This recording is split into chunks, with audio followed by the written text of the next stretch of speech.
When my 35-year-old son found out that I had inherited $15 million, his wife coldly declared, "That old man doesn't deserve that kind of money. It should be ours." They demanded that I give it all to them, claiming that they deserve it more. After all the years of sacrificing for their happiness, I realized it was time to show them the true cost of greed. What happened next made them regret every word. Before we continue, please subscribe to the channel and let us know where you are listening in the comments. The crystal stemware clinked softly as Michael cleared the dinner plates, his movements careful around the remnants of our Christmas feast.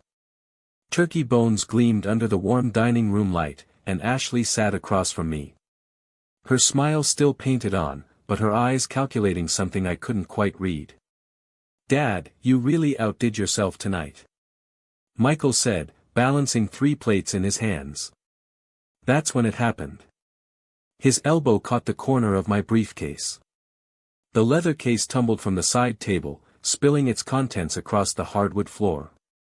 Legal documents scattered like fallen leaves, and I watched Michael's face change as his eyes landed on the top sheet. His breath caught. Sharp, audible. 15, he couldn't finish the sentence. I moved quickly, dropping to my knees to gather the papers. But Ashley was already leaning forward, her neck craned to see. The Christmas tree lights reflected off the white pages as I tried to collect them. My hands suddenly clumsy. "Dad," Michael's voice cracked like a teenager's. Did I read that right?" Ashley's fork clinked against her plate as she set it down with surgical precision. "Read what right, honey?" I straightened. The documents pressed against my chest. "It's nothing that concerns." $15 million, Michael's words tumbled out in a rush. "The inheritance document says $15 million. The silence that followed felt dense, like the air before a thunderstorm. Ashley's painted smile finally cracked, revealing something hungrier underneath. "Your brother?" she asked, her voice suddenly gentle, probing. "The one who passed away," I nodded, settling back into my chair with the papers now safely in my lap. "Harold died 3 months ago. The estate finally cleared probate last week." Michael sank into his chair as if his legs had given out. $15 million. "You never mentioned." Ashley's hand found Michael's arm, her fingers drumming against his sleeve. "I mean, we knew your brother was successful, but I folded the papers carefully, deliberately. Harold built his software company from nothing. Sold it 2 years before he died." My voice sounded strange in my own ears. Distant.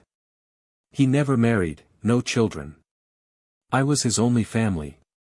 Ashley's eyes never left the documents in my hands. That's incredible, Robert. What a blessing for you." The word "you" hung in the air like smoke. Michael was staring at his hands, and I could see the wheels turning in his mind. Ashley's grip on his arm tightened, her nails leaving small crescents in his shirt fabric. "Dad," Michael said slowly. "You don't need all that money. I mean, at your age," the words hit me like cold water. I looked at my son, my only child. The boy I'd raised alone after Margaret died and saw a stranger. "What exactly are you suggesting?" I asked. Ashley leaned forward, her voice taking on that honeyed tone she used when she wanted something. "We're family, Robert. Family should support each other." And with little Emma and Jake to think about, she gestured vaguely toward the framed photos of my grandchildren on the mantel. "Their college funds, their future. We could really use some help," Michael added weakly, not meeting my eyes. I set the papers on the table between us. My movements deliberate. The money just became available. I haven't even decided what to do with it yet. But surely you see that sharing would be the right thing. Ashley's mask was slipping. Her sweetness becoming strained. "We're young. We have dreams. Plans. We could actually do something meaningful with it." The grandfather clock in the hallway chimed 9 o'clock. Its deep tones marking time that suddenly felt precious. I looked at my son and his wife, really looked at them. And something cold settled in my chest. This is an appropriate dinner conversation, I said finally. Ashley's laugh was sharp, brittle. Money is always appropriate conversation when it affects family. Michael nodded, finding his voice again. Ashley has a point, Dad. We've been struggling while you've been comfortable. Maybe it's time to think about your grandchildren's future. I stood slowly, my joints protesting. The papers crinkled as I gathered them. I think we should finish cleaning up. You're staying the night, aren't you? The guest room upstairs is ready. Ashley and Michael exchanged a look. Quick, loaded with meaning I was only beginning to understand. Of course we're staying, Ashley said. We have so much more to talk about. I headed toward my bedroom. The documents clutched in my hand, leaving them to finish the dishes. Behind me I heard their whispered conversation starting to gain urgent and hungry. The house suddenly felt very small. I lay in my bed staring at the ceiling as the digital clock cast its green glow across the room. 11:43 p.m. 4 hours since dinner ended, and sleep felt as distant as the moon outside my window. The old house creaked around me, settling into the December cold. Above my head footsteps moved across the guest room floor, soft but deliberate.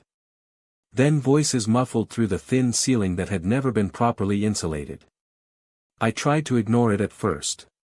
They were married. They needed to talk. But Ashley's voice cut through the floorboards with an edge that made me sit up. Old man doesn't deserve $15 million. My blood went cold. I held my breath, straining to hear more. Ashley, keep your voice down. Michael's whisper was barely audible. He's asleep, Michael. And I'm right. He's wasted his whole life being ordinary. Working that boring engineering job. Living in this tiny house. Her voice dripped with disdain. We're young. We could actually do something with that money. The floorboards creaked as she paced. I pressed my ear to the ceiling, my heart hammering against my ribs. Maybe you're right, Michael said.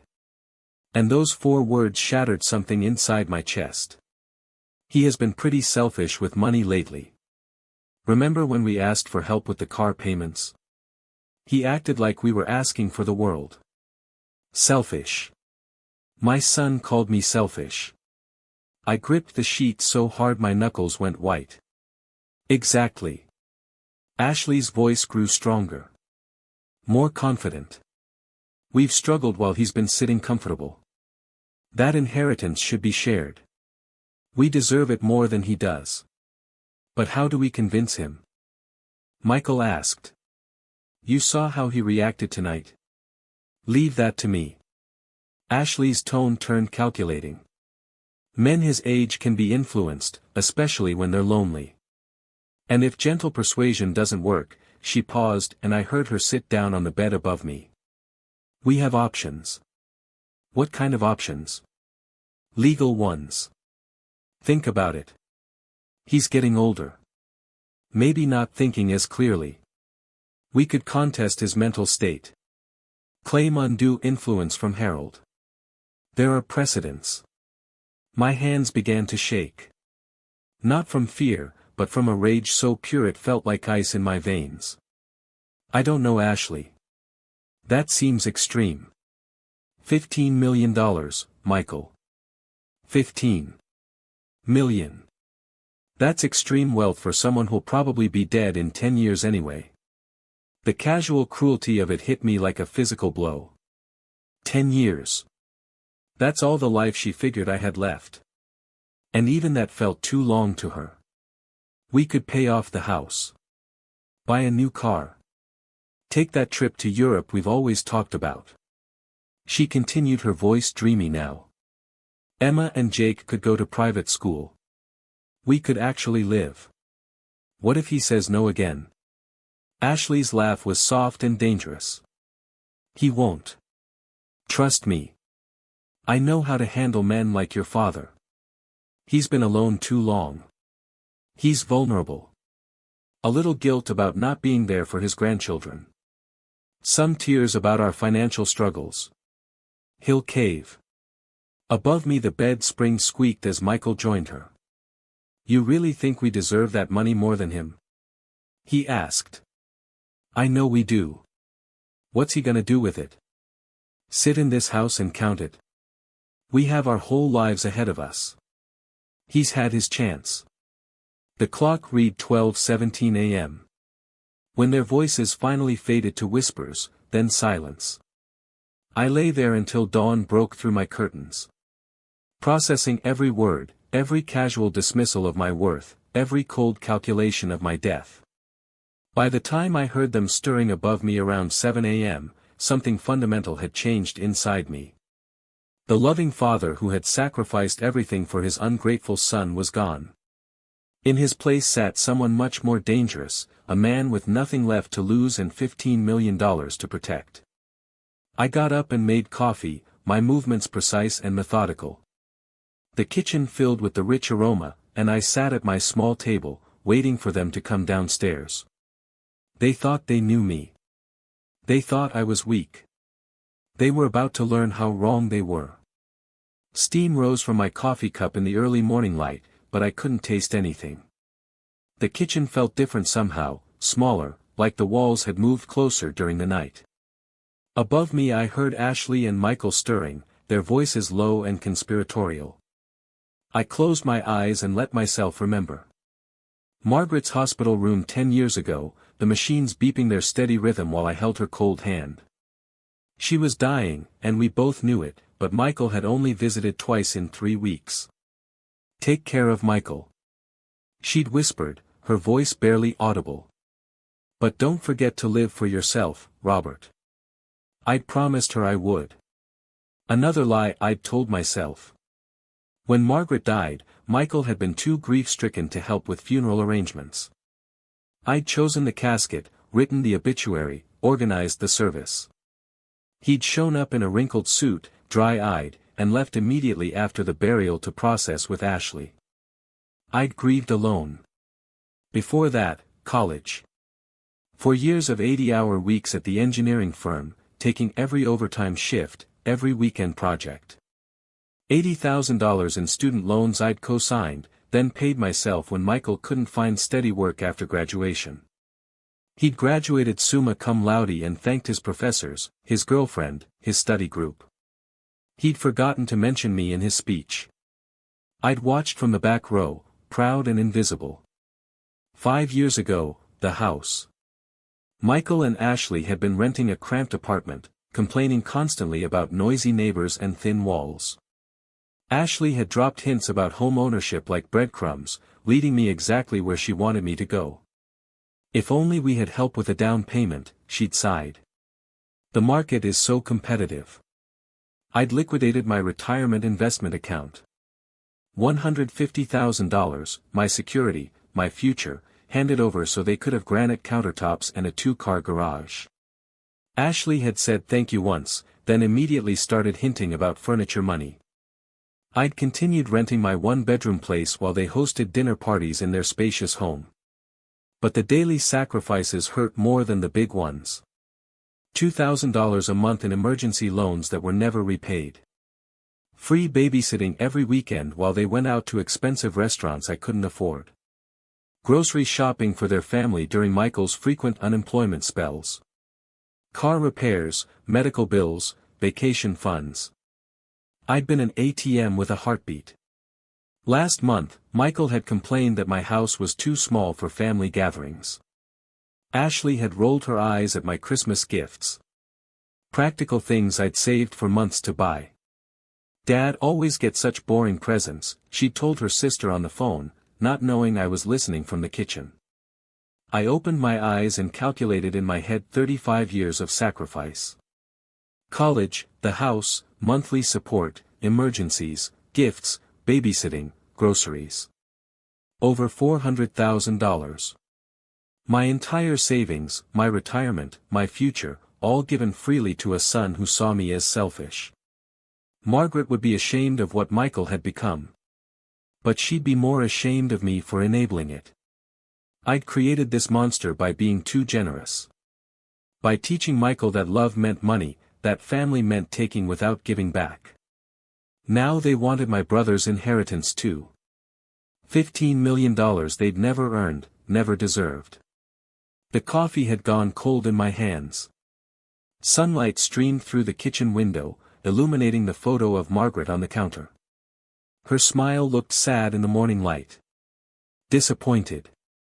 I heard footsteps on the stairs, Ashley's heels clicking against wood, Michael's heavier tread behind her. They were coming down for breakfast, ready to continue last night's conversation. But the man who'd overheard their plans wasn't the same man who'd raised an ungrateful son. That generous, naive father had died somewhere between midnight and dawn. In his place sat someone harder, someone who'd finally learned that love without respect was just exploitation. I took a deep breath and prepared to meet my family for what might be the last time. They thought they were coming down to manipulate a lonely old man. They were about to meet someone much more dangerous, a father who'd finally stopped giving. Ashley entered my kitchen like she owned it. Her heels clicking against the linoleum with sharp precision. She dressed carefully, a soft blue sweater that made her eyes look innocent. Her hair pulled back in a way that suggested vulnerability. She was preparing for war. "Good morning, Robert," she said, her voice honey-sweet. "You're up early." Michael shuffled behind her, avoiding my eyes. His shoulders were hunched, defensive, like a boy caught stealing from the cookie jar. "Couldn't sleep?" I said